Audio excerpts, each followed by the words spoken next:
വടകരയിലെ പരിപാടിയിൽ ആള് കുറഞ്ഞതിനെ വിമർശിച്ച മുഖ്യമന്ത്രി പൊതുവെ വടകരയിൽ പരിപാടികൾ ഇങ്ങനെയല്ല, നല്ല ആൾക്കൂട്ടം ഉണ്ടാവാറുണ്ട്, വലിയ പന്തൽ സംഘാടകർ ഒരുക്കിയിട്ടുണ്ടല്ലോ എന്ന് മുഖ്യമന്ത്രി പറഞ്ഞു. ജില്ലാ ആശുപത്രിയുടെ ഫേസ് 2 സ്ഥാപന ചടങ്ങിലായിരുന്നു മുഖ്യമന്ത്രിയുടെ പരാമർശം. നല്ല ചൂടിൻ്റെ കാലമാണല്ലോ ഇത്.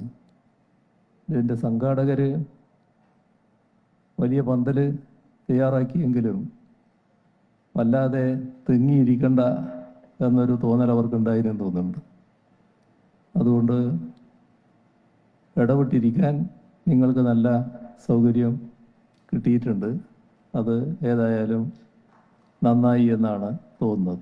ഇതുമായി ബന്ധപ്പെട്ട് ചിലത് പറയാൻ എനിക്ക് തോന്നുന്നുണ്ട്. പിന്നെ ഔചിത്യ ഭംഗി കൊണ്ട് മറ്റു കൂടുതൽ കാര്യങ്ങളിലേക്ക് കടക്കാതെ ഞാൻ ഒതുക്കുകയാണ്. വടകരയിലെ ഏത് പരിപാടിക്കും വലിയ ജനപങ്കാളിത്തമാണ് സാധാരണ കാണാറുള്ളത്.